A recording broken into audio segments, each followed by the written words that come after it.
అయోధ్యలోనే రాముడు ఉన్నాడు.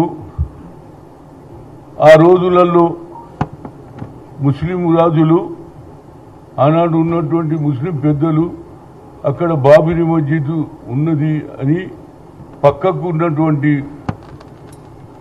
ఏదైతే అయోధ్యలో గుడిని కూలగొట్టారనే నేపంతో ఆనాడు పివి నరసింహారావు గారు దేశ ప్రధానమంత్రి 1992లో ఉంటే బాబరీ మస్జిద్ను కూలగొట్టడానికి ఆర్ఎస్ఎస్ కార్యకర్తలు అందరూ కూలగొట్టారు.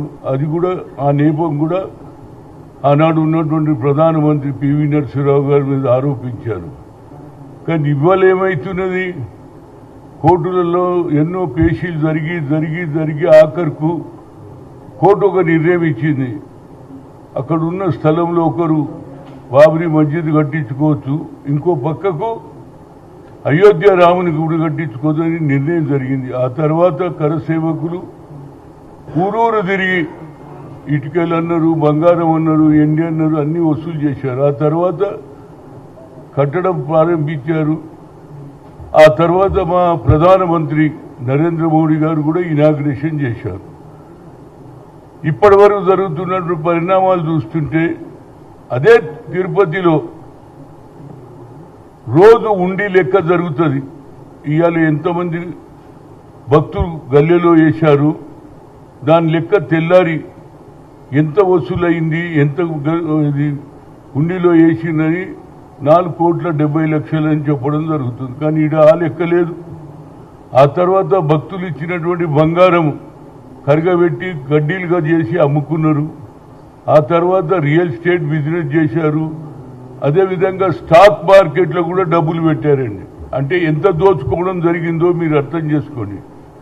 దీన్ని హిందూ దేశం చేయాలని రాముని వాడుకొని ఆఖరుకు రాముడు కట్టినటువంటి గుడిలో కూడా ఇంత పెద్ద అన్యాయం జరుగుతుంటే మరి పెద్దలైనటువంటి చిన్న జిఆర్ స్వామి ప్రవచనాలు చెప్తాడు, ఆయన మాట్లాడతలేడు. ఎందుకని నేను అడుగుతున్నా. అదేవిధంగా ఎంతమంది సాధులు, ఎంతమంది ఈ ధర్మకర్తలు ఉన్నారు, ఎందుకు మాట్లాడతలేరు ఇన్ని కోట్ల దానిక?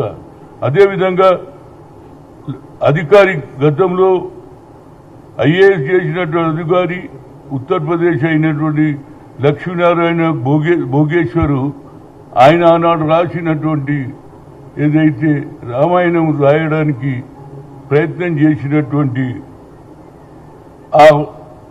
ఏది మొదలు రాగితోడు చేసి దాంతో బంగారం కూడా చేశారు. 2024లో ఇచ్చాడు.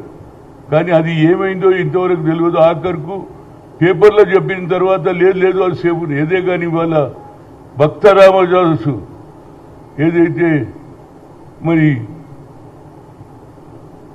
ఏదైతే నిన్న పోయినటువంటి భద్రాచలంలో ఆయన చేసిన సొమ్ములన్నీ కూడా ఉన్నాయి. ఆయన ఏమి ఒక్క పైసా తీసుకోలే. రెవెన్యూ డిపార్ట్మెంట్ జడ్జి వచ్చిన పైసలంతా దేవునికి ఖర్చు పెట్టాడు. కానీ ఇవాళ ఏమవుతుందండి, భక్తులు ఇచ్చినటువంటి భూమి అంత, భక్తులు ఇచ్చినటువంటి సామాన్లు, బంగారం, నిన్నటి దానికనేమో ఓట్ చోరీ, ఇప్పుడేమో నోట్ చోరీ, అదేవిధంగా గల్లా చోరీ, ఆఖరుకు సోనా చోరీ. ఇంత జరుగుతున్నా మా ప్రధానమంత్రి గారు ఏం మాట్లాడతలేరు. అమిత్ షా ఏమనంటే సిట్ స్పెషల్ ఇన్వెస్టిగేషన్ టీం చాలా బాగా పనిచేస్తున్నారు. దానికి సర్టిఫికెట్ ఎవరు ఇస్తున్నారు? ఆర్ఎస్ఎస్ నాయకులు ఇస్తున్నారు. చాలా బాగా జరుగుతుంది. మరి ఇప్పటిదానిక ఐఏఎస్ ఆఫీస్ దానికి లేదు. మేము అది దాచిపెట్టారు బాబు. ప్రజలకు చూపించాలి. రామాయణం ఎవరు నాడు రాసినటువంటి రామాయణాన్ని వచ్చే ప్రజలు తెలవాలన్న పెడితే అది ఎక్కడ పోయింది? ఇప్పుడు ఉన్నది అది నేను దాచిపెట్టాను. దీనికి ఒక్కటే కారణం అండి, ఈ దేశంలో చాలామంది రాముని ప్రవచనాలు చేస్తారు, దేవుని ప్రవచనాలు చేస్తున్నారు. ఆ సాధులేంది, వాళ్ళు ఎందుకు మాట్లాడతలేరు? ఇంత ఘోరం జరుగుతుంటే అదే తిరుపతిలో లడ్డూలలో నెయ్యి కల్తీ కలిపిందంటే అది సిబిఐ ఎంక్వైరీకి చేశారు. కనుక నా ఉద్దేశంలో సిబిఐ ఎంక్వైరీ జరిగితేనే న్యాయం జరుగుతుంది. నా పేరే హనుమంతుడు. హనుమంతుడు రాముని గురించి పట్టించుకోకుంటే ఎట్లరా బాబు?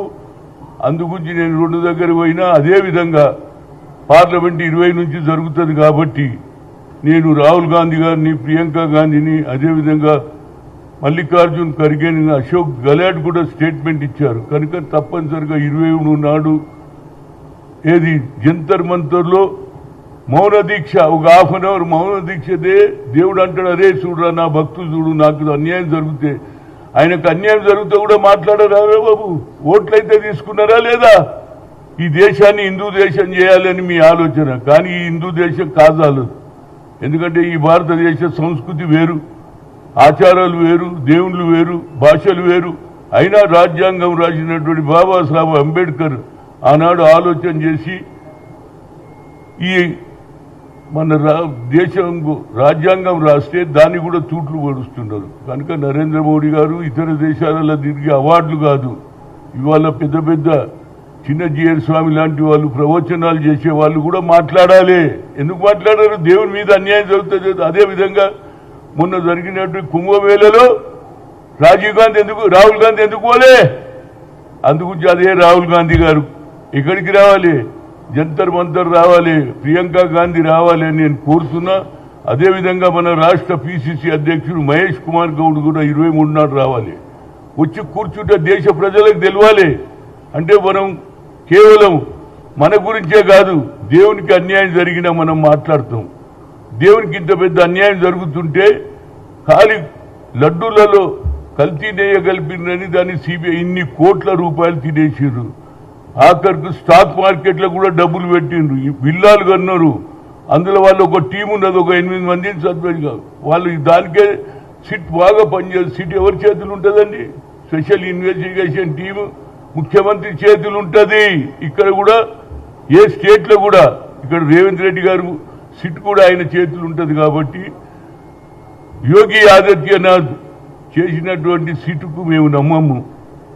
సిబిఐ ఎంక్వైరీ జరిగితే రామునికి జరిగినట్టు అన్యాయం ఇక్కడ చూడు, తిరుపతిలో ఎన్ని కోట్ల రూపాయలు వస్తే విద్యా సంస్థలు ఇప్పుతున్నారు, దేవుని గుళ్ళు కడుతున్నారు, అదేవిధంగా పిల్లలకు చదువు నేర్పించడానికి అదేవిధంగా హాస్పిటల్ కట్టిస్తున్నారు. ఈ డబ్బంతా అయోధ్యలో జరిగినటువంటి కోట్ల రూపాయలు వాళ్ళను జైల్లో పెట్టాలి. ఆ డబ్బులన్నీ తీసి పేద ప్రజలకు, ఎవరైతే బడుగు బలహీన వర్గాల నుంచి హార్డ్ ఎర్నింగ్ మనీ ప్రతి తల్లి కూడా ఉండిలో ఇస్తుంది. ఇక్కడ మన తెలంగాణలో కానీ యావత్ భారతదేశం ఒక ఉండి ఉంటుంది. ఆ ఉండిలో ఏది వచ్చినటువంటి ఒక బిజినెస్ మ్యాన్ 10% దేవుని కూడా తీసి పెడతారు. అవన్నీ అట్లా పెట్టిండ్రు. కాబట్టి తప్పనిసరిగా కాంగ్రెస్ పార్టీ ఇవాళ అందరూ స్పందిస్తున్నారు.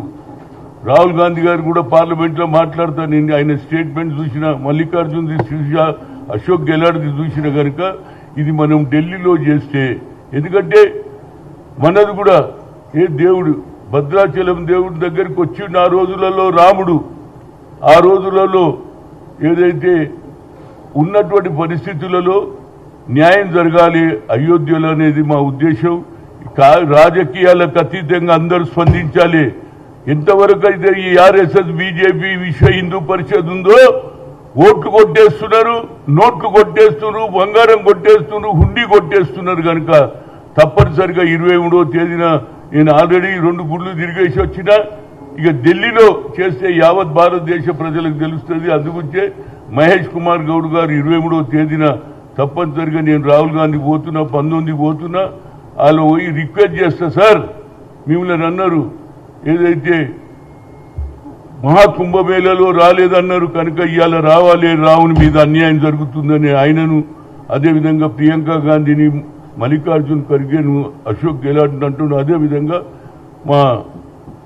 మా స్టేట్ అధ్యక్షుడు మహేష్ కుమార్ గౌడ్, అదేవిధంగా ప్రతి పౌరుడు కూడా, ప్రతి స్త్రీ కూడా రాముని మీద అభిమానం ఉన్నోళ్ళు అందరూ కూడా 23వ తేదీన ఢిల్లీకి రావాలి. జంతర్ మంతర్లు చేస్తే పార్లమెంట్ మెంబర్స్ కూడా వస్తారు.